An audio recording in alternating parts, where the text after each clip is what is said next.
Welcome to another new series that I'm starting as a thank you for 2K subscribers. It happened so fast I didn't even realize that we hit it, so I'm sorry for the late response.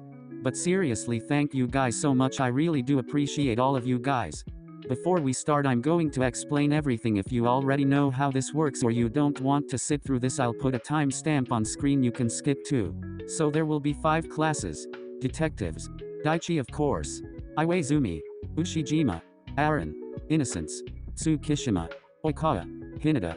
Kenma. Witnesses. Sakusa. Noya. Akashi. Atsumu. Suspects. Tendao. Suna. Yamaguchi. Bakudo. Victims. Kiryu. Kageyama. Suga. Komori. And these are the rules. The innocents have not committed a murder, they have had their background checks run and alibis cleared already, but they can still hold information needed for the investigation. Their innocence only correlates to the murders, not other crimes. The suspects were all at or around the scene of the crime when it happened. Each have criminal pasts.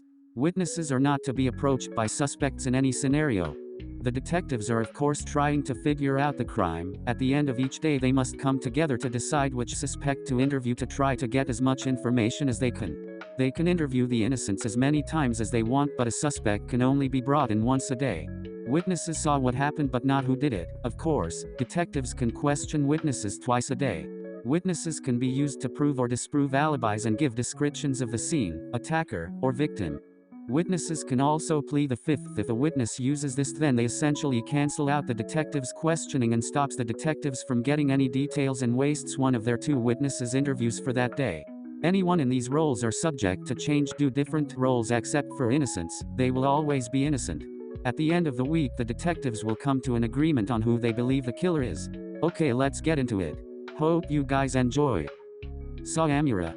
Daichi jumped to attention at the sound of the chief's voice. Even though the man had no authority over him, he still made it a point to make a good first impression. Being caught half asleep while standing in a stranger's police department wasn't doing him much justice, but the past couple of days had been really stressful.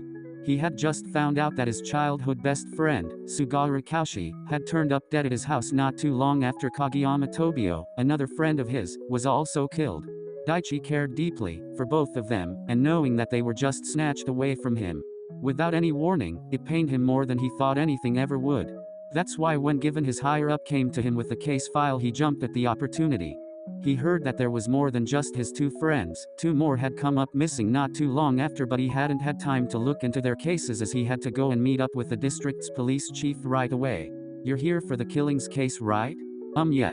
That's me. The conference room is right over here. Me and the others have been waiting for you to arrive. Others? Yeah, we brought in detectives from 4 different districts to work on this case.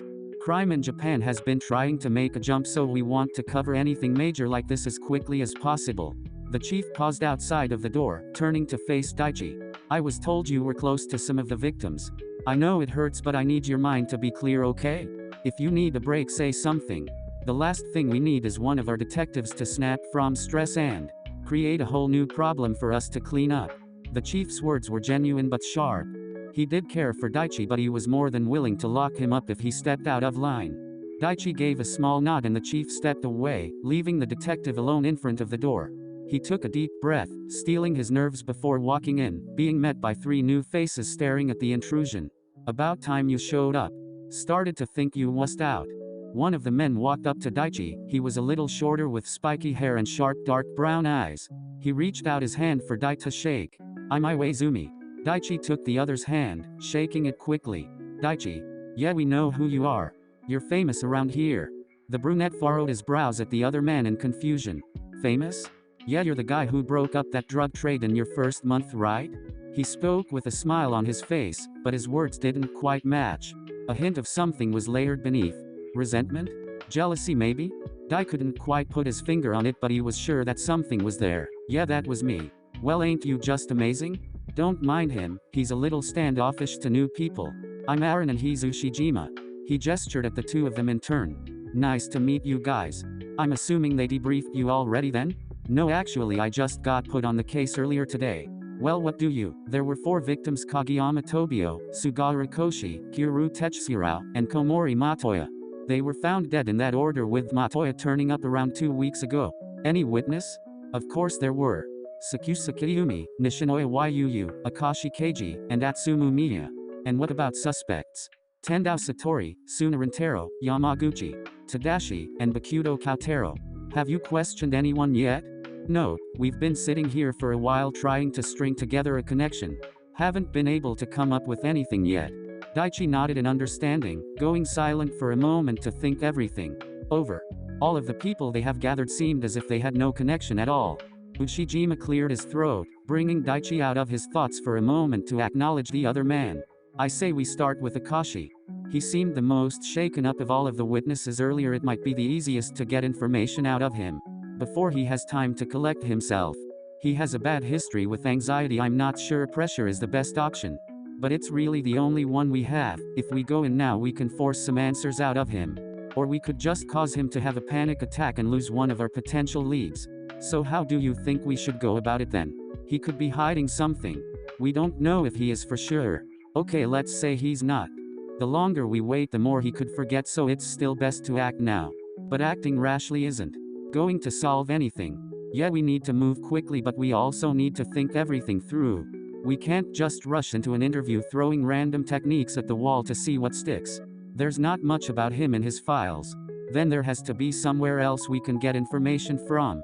The room fell silent for a moment as everyone mentally filed through their options. Yes, Akashi would be their best bet right now. His increased stress compared to the others makes it clear that he's at least seen more than they have, meaning he could have more information. But the added obstacle of his anxiety means that normal tactics won't work. They'll have to go with a slightly different approach. And considering the fact that Akashi is basically a ticking time bomb, even doing something slightly off could risk everything. There was a knock on the door, followed by the police chief sticking his head in. How are you guys coming along? We might have a lead on our hands. Yeah, Akashi Keiji, do you know anything about him? No, there's no record of him in our systems before today. His record is completely clean. What about anyone who might know Akashi? Someone who could give us information about him. We might have one. I'm not sure how close he is to Akashi, but we had him in not too long ago for a petty theft charge, and he mentioned an Akashi. He doesn't have anything to do with the murders though, so I'm not sure how helpful he would be. It's still a possible lead though, so it's worth bringing him in. What's his name, by the way? I'm pretty sure it was Ken Mikazume.